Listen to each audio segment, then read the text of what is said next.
Hello everyone, Scott with Heritage Farms, Texas. So what are we doing today? Well, hey, come with me. We're gonna do a little video on my top 5 guns for the farm or ranch. That's right. So before we dive into this and I explain the logic behind my 5 choices, please, if you're new to the channel, hit the subscribe button. It costs you absolutely nothing, but it really helps our channel. Leave us a comment, hit the thumbs up or thumbs down if you don't like it. So this is just a subjective list that I put together here. And you know, I would love to hear from you guys on what would be your recommendation for the top 5 firearms to have in your arsenal.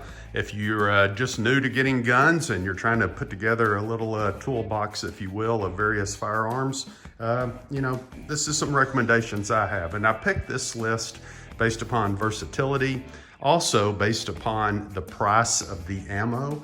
And let's face it, if things got really bad from a supply chain standpoint and ammo was in tight supply, some of those more exotic calibers are gonna be harder to find. They're gonna be more expensive, whereas some of the mainstream ammo is gonna be more available. And at the same time, you can probably barter or trade for it if you need to. So let's start off the list. My number 1 gun on the list, if you can only have one firearm for the farm, I would go with this Marlin 22. And what a classic that is. You know, that thing is semi-automatic. It's what I say, you know, basically it's almost the same caliper and does almost the same thing that this gun does, but this is a lot less threatening. Nobody really seems to have a problem with the semi-automatic 22. I think this one holds like 14 shells. You can put them in, but with the 22, you can do just so much. So if you were trying to survive and you needed to eat, man, a 22 would be great for small game, squirrels, rabbits, birds. I mean, you could even hog hunt with that. I mean, it's a very versatile gun, very, very inexpensive to shoot. So anything from like having to shoot a snake, turtles, I mean, you just go down the list. It is probably the most economical and most fun you can have. And that Marlin 22 is just a classic firearm. Just a great gun. I think I received that one as a Christmas gift one year when I was like 14, 15, or 16, somewhere in there. So the second gun that I would have on my list is an AR-15. I've got a few of them. This one I just pulled out just for a recommendation because, you know, if you're out in the country, out in the wilderness, the AR-15 is versatile in a couple of regards. Number one, from a hog hunting perspective, it's really nice because you have so many shots that you can basically fire off. It's got a lot of knockdown power and within 100 yards, very accurate. Also though, if you need personal defense or home defense out in the country, let's face it, you don't call 911 in the country. If you call 911 out in the country, they'll show up in a minimum of 30 minutes, maximum of an hour. So whatever's going down is gonna be over with by the time law enforcement gets there. So I'm a big believer in being able to protect yourself. So if something goes bump in the night, I'm probably coming out with this guy. Next thing, number 3 on my list. Ooh, so 9mm. So why not, oh, let me back up here. Let's go back to the AR-15. This one shoots a .223 caliber and Winchester. Very versatile, very high speed, great for hog hunting. Once again, the ammo is readily available and just a proven firearm in that regard. So from here, I'm gonna go down to personal defense. The next one on my list is 9mm. This is a Taurus GC3. All right, now this is where you guys can let me have it. I'm sure I'm gonna hear everything. Oh, it's gotta be a Glock. Oh, it's gotta be a Smith & Wesson. It's gotta be a Ruger. You know, there's just so many different choices in that 9mm category. And I'm gonna explain to you why I picked this particular firearm. A couple of things. This is what I call my farm gun. So when I'm at the farm or the ranch, I'm probably carrying this either inside the waistband or outside the waistband. It's either in the four-wheeler, the side-by-side, the tractor. It goes pretty much everywhere I go. And I told you guys a while back, I had a situation where we were going down the road to our Telephone 2 property. And I'm just gonna say I met a really shady guy, appeared to be homeless, you know, out in the country. And, you know, I was just glad I had something to protect myself if I needed to. And so that's why I carry a 9mm. Now this one also, the other reason is it's a matter of choice. This gun, you'll hear people talk about if it fits in your hand, you know it. Out of picking up all the firearms, for whatever reason, this gun just fit my hand. And that's a big part of it. And I can shoot it really well. Once again, the 9mm ammo is readily available.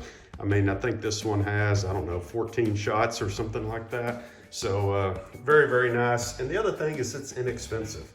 This is like a $250 gun. And so if it gets scratched, if it gets beat up or anything, hey, I can always get another one. The next gun on my list, as far as the most versatile, is the Remington 870 pump shotgun. This one's really, really nice. It holds the larger shells. It's also got the ribbed barrel.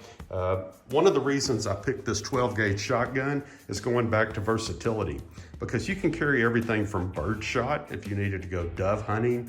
If you're trying to put, food on the table, you can change the load to go to ducks, geese. I mean, this thing will shoot just about anything. Squirrels, rabbits, hogs. You can use buckshot in there. You can go deer hunting with it. You can go turkey hunting. It is just an incredible, versatile firearm. Not only that, personal defense. Hard to beat a good shotgun and just the sound of the racking of the chamber. One thing I did on this particular 870, we put a Pattern Master choke on this gun. And you're like, okay, so what's the big deal about the choke? Well, the choke determines the circle, the size of the circle or the shot. But with a Pattern Master, it also tightens up the pattern from the first pellet to the last pellet and gets them closer together, so you have a little bit more knockdown power. They use that a lot with the guys that are geese hunting or duck hunting, where they're looking at some really long shots. Just makes for a little bit more knockdown power, if you will. So that's 1, 2, 3, 4. Where's the fifth one? Well, the fifth gun is missing because I don't have it at the moment. So my recommendation for gun number 5 in your top 5 ranch or farm guns would be a bolt action 308, something very similar to a Remington 700 would be one option. Another option would be a Ruger American Rancher or a Ruger American Hunter. But I like the 308 caliber once again because it's going to have a lot of reach. It's going to have a lot of knockdown power and versatility, and the price of the ammo is better. When you start looking at some of these exotics like the 6.5 or something like a 300, the price per shot goes up substantially. So these are the 5 firearms that I picked. If I could only have 5 at the farm or the ranch, this is what would be in my toolbox from a versatility standpoint. And honestly, looking at the guns that are on this table, if I could only pick one, I'm going with that Marlin 22 right there.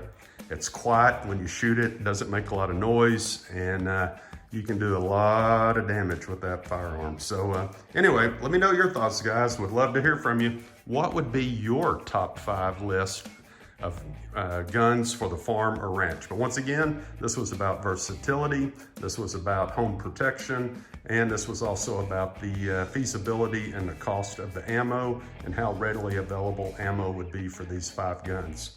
All right, guys, hey, fill me in. Number 5 here, that bolt action 308. What would you put in place of that? If you have another choice, I would love to hear from you, and let me know your thoughts. Hey, as always, glory be to God. Leave us a comment, thumbs up, and have a great week.